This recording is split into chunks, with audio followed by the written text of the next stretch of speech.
Hello there and welcome to the Card Grotto. Today I have some embossed stenciled backgrounds to share with you. So I'm starting off by creating the background pieces. I have some Distress cardstock here from Tim Holtz and I'm blending on Distress Oxide inks onto that. I find that this cardstock works really nice for blending any of the Distress ink line. And so I'm going in here with my first colour, and that is Worn Lipstick.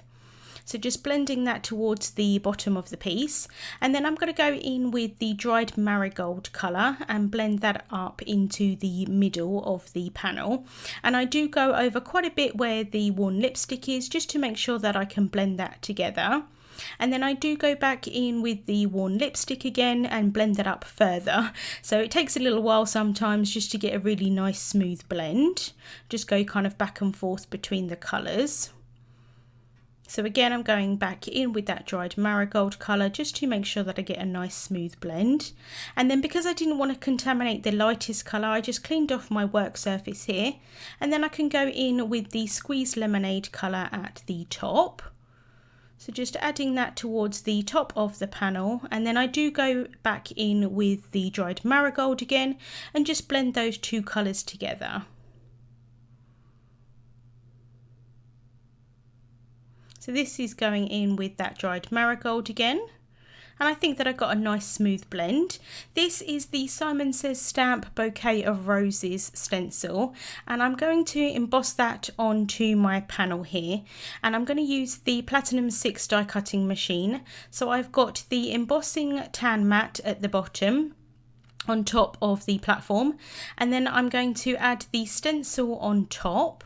My panel is still a little bit wet at this point. I haven't really let the ink dry, so I'm going to place a piece of printer paper just over the top of that before I run that through the machine, just to make sure that I don't get any ink onto my embossing plate. So just fiddling around there, making sure that that's going to emboss where I want it to, adding that printer paper on top, and then also the embossing plate. And then I can just run that through the die cutting machine. And then once it comes out the other side, it's going to leave a really nice embossed impression with the pattern of that stencil. It's always a little bit difficult to see embossing on camera, unfortunately. In real life, it really does look very pretty, and I think it just adds something nice to a fairly kind of clean and simple card.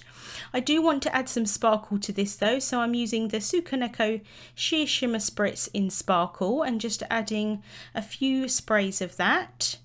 And then I have done exactly the same thing onto another panel of the Tim Holtz watercolour cardstock using Distress Oxide inks, and this time I used Cracked Pistachio, Peacock Feathers and Faded Jeans, and I think that those three colours work really nicely together as well. Next I'm going to work on my sentiment, and this is the Simon Says Stamp Congrats Word Mix 2 set, and is made to be one whole stamp, so all of those different sentiments are all kind of one whole stamp, and you would stamp them all out in one go, and then you would use the coordinating die set to die cut them all in one go. But because I don't have the coordinating die set, I decided to cut the stamps out separately. I am perfectly fine with doing that, and I think that it's going to give me more versatility with the set, because if I wanted to just use one without having to die cut it out or anything like that, I can do. So I'm pretty happy with cutting them apart, but I know that not everyone is. So I'm inking those up with Versamark ink, and I'm stamping them down onto some vellum. I'm just making sure to press down really well in the misty here, and then I'm going to apply some Hero Arts embossing powder. So just applying that, tapping off the excess, and then I can heat set that until it's completely melted. And with vellum, the embossing powder does melt really quite quickly, so if you've never done that before, just watch out, because it does heat quite quickly. And then I want to cut these out, and I found that the Hero Arts, the square infinity dies, work really nicely for that square kind of sentiment. I do just need to go back in and cut a little slither off of the right hand side, but for the circle piece I used the Simon Says Stamp stitched circle dies for that. and I want to be able to adhere these onto my panel without being able to see the adhesive. So what I find with vellum, the best thing to do is just to apply adhesive across the whole back of the piece. So I'm using some sticky adhesive sheets here, and I'm just cut that down to size, and then I'm going to stick that onto the back of the vellum piece. And I did it in this order purely just so that I could make sure that it was going to cover the entire area of the circle, like the actual die of where I'm cutting it, because I wasn't sure originally how big I was going to have that circle. So that's why I'm doing it in this order. So I'm just cutting another piece here for the square sentiment piece. So just sticking that on the back, and then when I run these through the die cutting machine, that sticker is going to really adhere onto the back of the vellum, and it's just going to look like it's kind of meant to be there. You would never know that that was adhesive. It kind of just looks like the texture of the vellum, which is really nice. So you can't really see the actual adhesive. Next, I'm adding some foam tape here onto the back of my panels, and I'm adding that onto A2 sized white card bases. So just pressing those down, and then I did go in with a bone folder here just to make sure that that adhesive was really stuck down well onto the back of the vellum. Although, to be honest, with the pressure of the die cutting machine, I'm pretty certain that it was really pushed down, but I'm just being careful here to make sure that I'm not sticking my fingers in that adhesive, because sometimes it can lift off if you press on it too hard. So just being careful there to peel off that backing paper, and then I'm just going to press that down onto my panel here. And once I'm happy with where it is, I'm just going to use a bone folder just to lightly press that down onto the card. And then I've got my circle piece here, and I'm just going to do the exact same thing and press that down onto the panel. And like I said, you're not really going to be able to see that adhesive because it's covering the entire panel of the vellum.